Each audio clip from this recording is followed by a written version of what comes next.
Let's now welcome the candidates to the stage, Vice President Kamala Harris and President Donald Trump.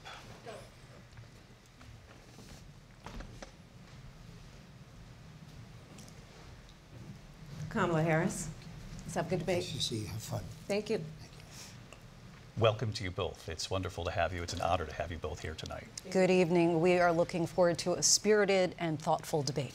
So let's get started.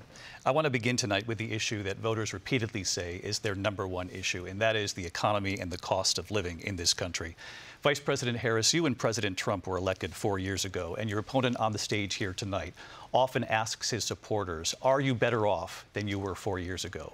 When it comes to the economy, do you believe Americans are better off than they were 4 years ago? So I was raised as a middle-class kid, and I am actually the only person on this stage who has a plan that is about lifting up the middle class and working people of America. I believe in the ambition, the aspirations, the dreams of the American people. And that is why I imagine and have actually a plan to build what I call an opportunity economy. Because here's the thing. We know that we have a shortage of homes and housing, and the cost of housing is too expensive for far too many people. We know that young families need support to raise their children, and I intend on extending a tax cut for those families of $6,000, which is the largest child tax credit that we have given in a long time, so that those young families can afford to buy a crib, buy a car seat, buy clothes for their children. My passion, one of them, is small businesses. My mother raised my sister and me, but there was a woman who helped raise us. We call her our second mother. She was a small business owner. I love our small businesses.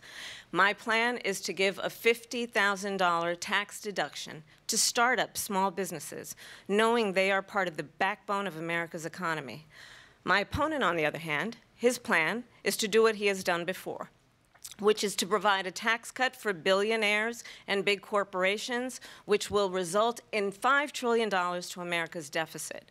My opponent has a plan that I call the Trump's sales tax, which would be a 20% tax on everyday goods that you rely on to get through the month. Economists have said that that Trump sales tax would actually result for middle-class families in about $4,000 more a year, because of his policies and his ideas about what should be the backs of middle-class people paying for tax cuts for billionaires. President Trump, I'll give you 2 minutes. First of all, I have no sales tax. That's an incorrect statement. She knows that. We're doing tariffs on other countries. Other countries are going to finally, after 75 years, pay us back for all that we've done for the world. And the tariff will be substantial in some cases. I took in billions and billions of dollars, as you know, from China. In fact, they never took the tariff off because there was so much money they can't. It would totally destroy everything that they've set out to do. They're taking in billions of dollars from China and other places. They've left the tariffs on. When I had it, I had tariffs, and yet I had no inflation. Look, we've had a terrible economy because inflation which is really known as a country buster. It breaks up countries. We have inflation like very few people have ever seen before, probably the worst in our nation's history. We were at 21%, but that's being generous because many things are 50, 60, 70, and 80% higher than they were just a few years ago. This has been a disaster for people, for the middle class, but for every class. On top of that, we have millions of people pouring into our country from prisons and jails, from mental institutions and insane asylums, and they're coming in and they're taking jobs that are occupied right now by African Americans and Hispanics, and also unions. Unions are going to be affected very soon. And you see what's happening. You see what's happening with towns throughout the United States. You look at Springfield, Ohio. You look at Aurora in Colorado. They are taking over the towns. They're taking over buildings. They're going in violently. These are the people that Xi and Biden led into our country, and they're destroying our country. They're dangerous. They're at the highest level of criminality, and we have to get them out. We have to get them out fast. I created one of the greatest economies in the history of our country. I'll do it again, and even better. We are going to get to immigration and border security during this debate, but I would like to let Vice President Harris respond on the economy here. Well, I would love to. Let's talk about what Donald Trump left us. Donald Trump left us the worst unemployment since the Great Depression. Donald Trump left us the worst public health epidemic in a century. Donald Trump left us the worst attack on our democracy since the Civil War. And what we have done is clean up Donald Trump's mess. What we have done and what I intend to do is build on what we know are the aspirations and the hopes of the American people. But I'm going to tell you all in this debate tonight, you're going to hear from the same old tired playbook, a bunch of lies, grievances, and name-calling.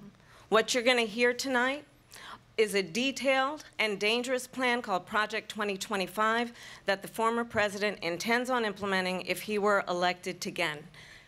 I believe very strongly that the American people want a president who understands the importance of bringing us together, knowing we have so much more in common than what separates us. And I pledge to you to be a president for all Americans. President Trump will give you a minute here to respond. Number one, I have nothing to do, as you know, and as she knows better than anyone, I have nothing to do with Project 2025. That's out there. I haven't read it. I don't want to read it purposely. I'm not going to read it. This was a group of people that got together. They came up with some ideas, I guess some good, some bad, but it makes no difference. I have nothing to do. Everybody knows I'm an open book. Everybody knows what I'm going to do. Cut taxes very substantially and create a great economy like I did before. We had the greatest economy. We got hit with a pandemic. And the pandemic was not since 1917, where 100 million people died, has there been anything like it. We did a phenomenal job with the pandemic.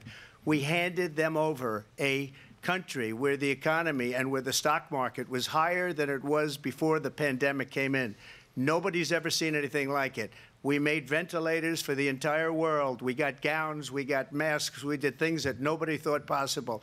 And people give me credit for rebuilding the military. They give me credit for a lot of things, but not enough credit for the great job we did with the pandemic. But the only jobs they got were bounce-back jobs. These were jobs bounced back, and it bounced back, and it went to their benefit. But I was the one that created them. They know it, and so does everybody else. Vice President Harris, I'll let you respond. So Donald Trump has no plan for you. And when you look at his economic plan, it's all about tax breaks for the richest people. I am offering what I describe as an opportunity economy, and the best economists in our country, if not the world, have reviewed our relative plans for the future of America. What Goldman Sachs has said is that Donald Trump's plan would make the economy worse, mine would strengthen the economy. What the Wharton School has said is Donald Trump's plan would actually explode the deficit. 16 Nobel laureates have described his economic plan as something that would increase inflation and by the middle of next year would invite a recession. You just have to look at where we are and where we stand on the issues. And I'd invite you to know that Donald Trump actually has no plan for you because he is more interested in defending himself than he is in looking out for you. That's just a soundbite. They gave her that to say.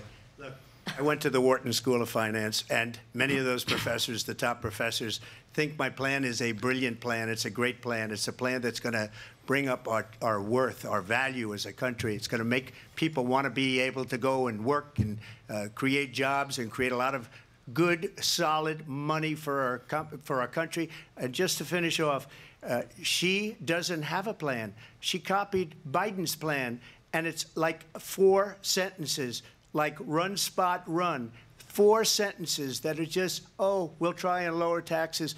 She doesn't have a plan. Take a look at her plan. She doesn't have a plan.